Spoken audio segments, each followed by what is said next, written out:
Thanks, everyone. Yeah, I have been standing in front of large groups of people like this before, but typically I've got headphones on, right? So I can hide away in the music. Thanks to Ashley. That was a great talk and a great segue into talking about UX coaching. So UX coaching is something that I've done at various intervals throughout my career with varying degrees of success, right? Because sometimes you really need the right circumstances to get it right. And some of those things you don't control. So I imagine there's a lot of you that are practicing coaching at the moment. There's some of you that have done it in the past. And the rest of you are probably going to get the opportunity to do it at some point in your career. And so I thought I'd talk a little bit about some factors that I believe help contribute to a great UX coaching experience. I was fortunate enough recently to work with Auckland Libraries on a project that involved a lot of coaching and a really intensive time frame. So it was a bit similar to the Trade Me talk in that we had sprints. It was a 6-week project, and we're working really collaboratively together, really tight-knit. And it worked really well, and a lot of people just started asking me, well, why did that work so well? And so I had to reflect on it and think, okay, well, what were the factors that contributed to being a great experience for everyone? So I've put together a bit of a journey. I've used a bit of a journey model, and I've come up with sort of 4 stages that we went through during this project. These are not by all means all-inclusive, but I'll break them down as I go through. They're also not necessarily sequential, so some of these things can happen at different points in the journey or are always happening all of the time. But it's just a model. But first of all, I just want to point out that, I love coaching. I think coaching is great. UX coaching is really satisfying for me.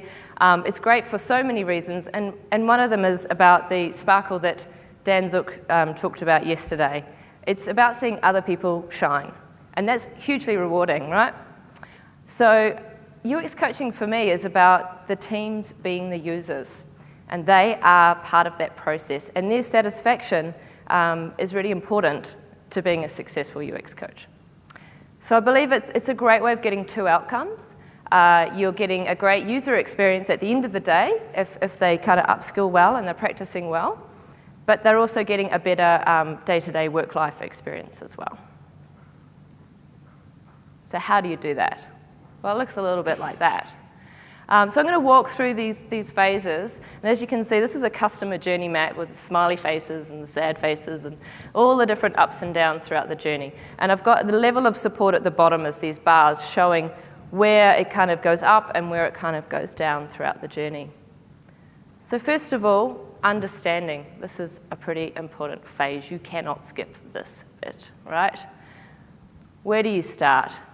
So typically, when I'm talking about the right circumstances to be effective with your UX coaching, it's about what's that current state that you're walking into.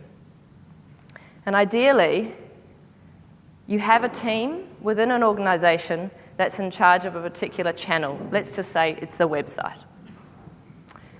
And that team are experiencing some level of frustration or even pain on a weekly or even a day-to-day basis. This is important, right? Because they need to want some change to happen in order for them to be open to you coming in and doing something new with them. Not only that, but different parts of the organization need to be feeling that pain as well, right?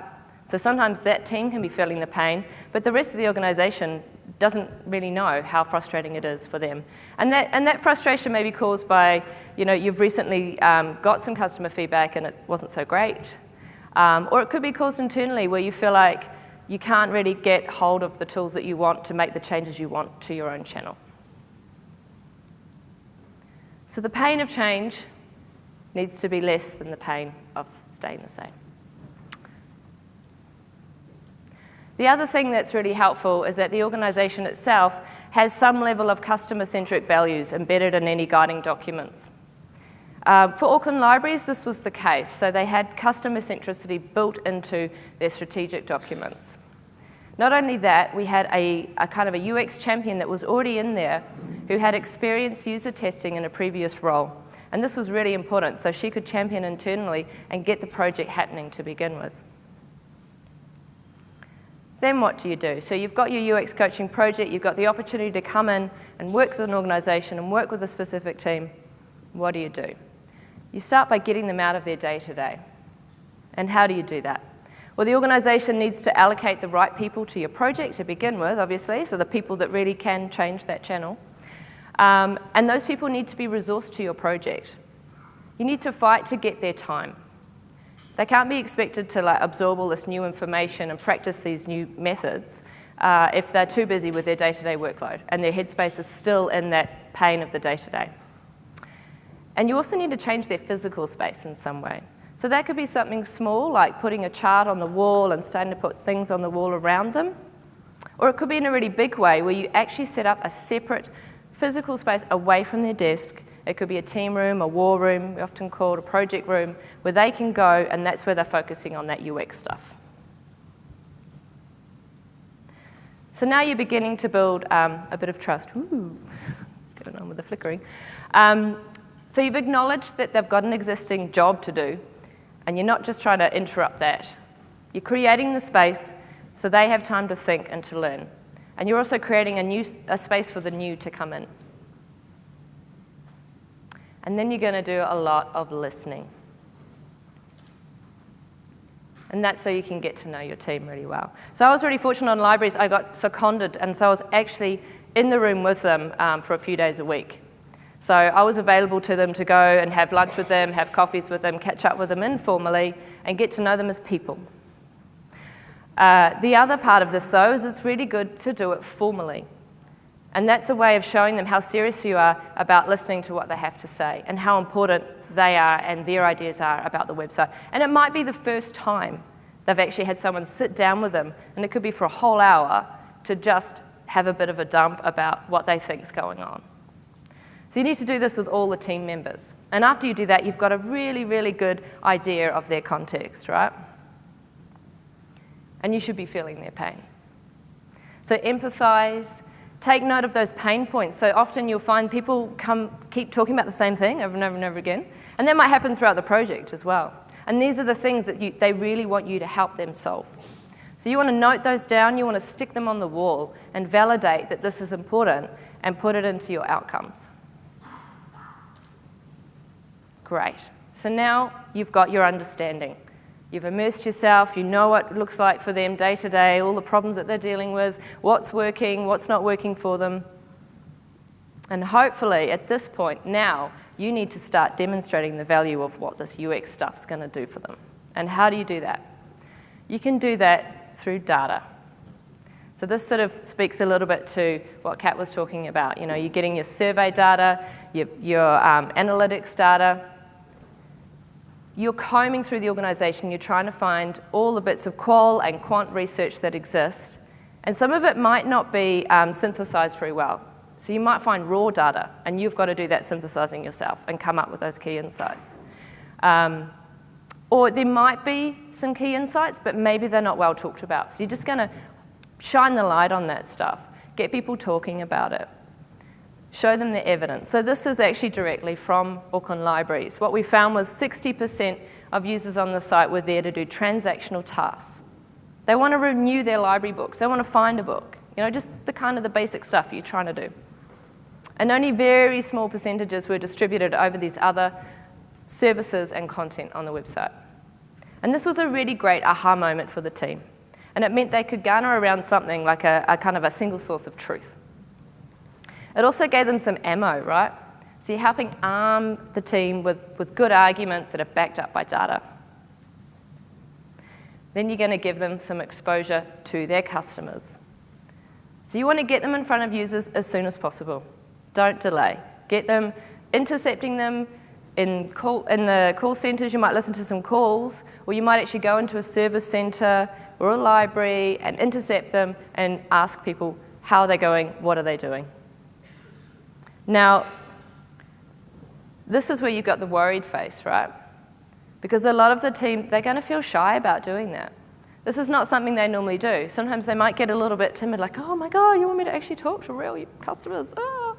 And they have a freak out. So you've got to escalate your support at this time and walk them through. Is it just that, is it? There we go. So lots of hand-holding, right? So you're gonna write a script, you're gonna write it with them, you're gonna walk through it with them, you're gonna role play, you're gonna show them, demonstrate, this is what it looks like when you interview a user, this is how you approach them.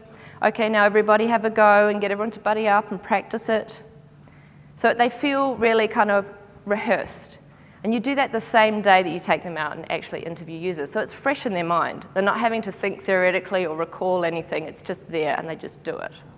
But you want to go with them, and even when you go with them, you're still demonstrating like, okay, now we're in the context, I'm going to do it again, but I'm going to do it with the real user and you can watch. Okay? So it's just very, very gradual hand-holding, slowly handing them over to doing it themselves. At this point, you're hoping that the team should start feeling a little bit more in control because they have some knowledge, right? They've got some data now, they've got some anecdotes about what users are struggling with that they can use internally to arm them about what works on the website and what doesn't.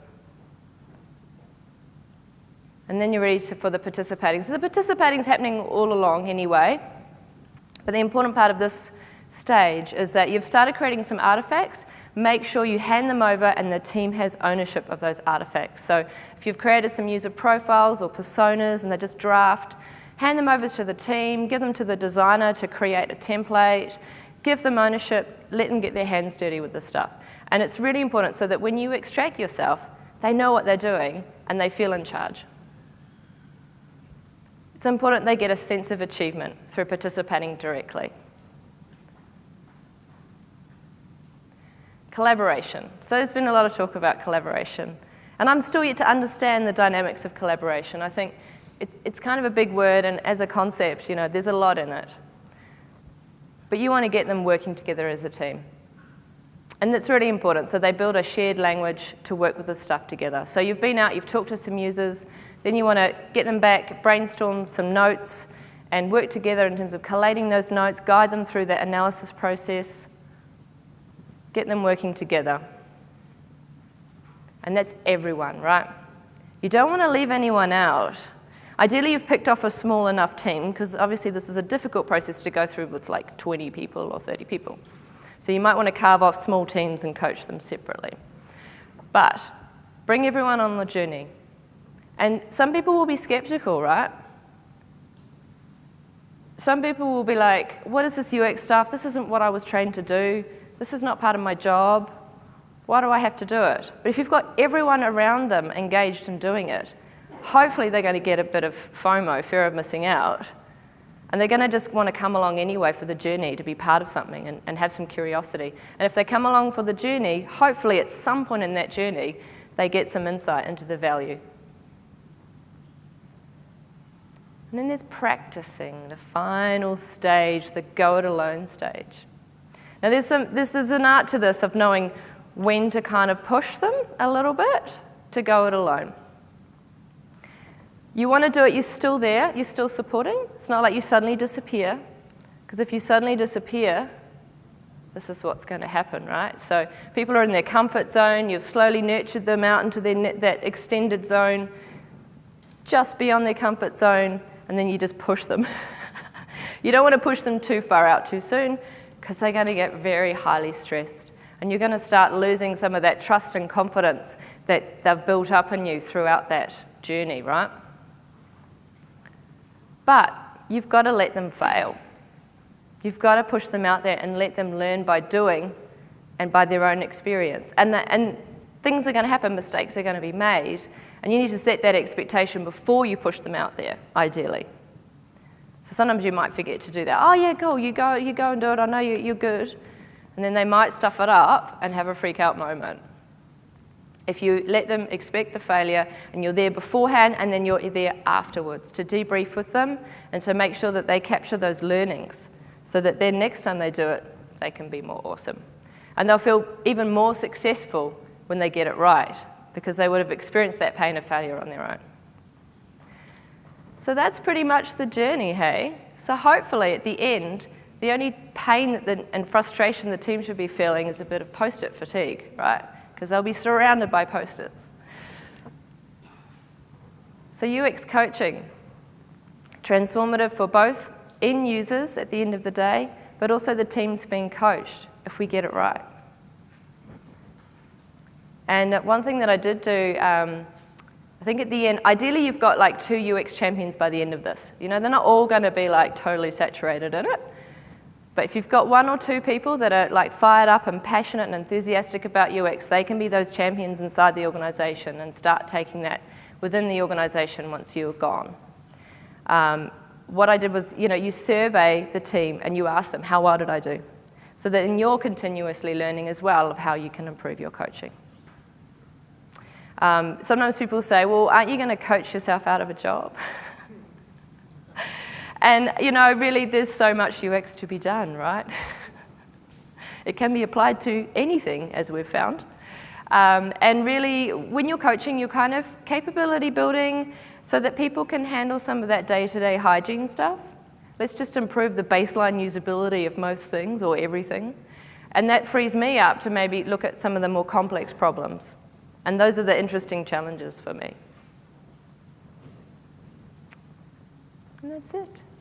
So if you...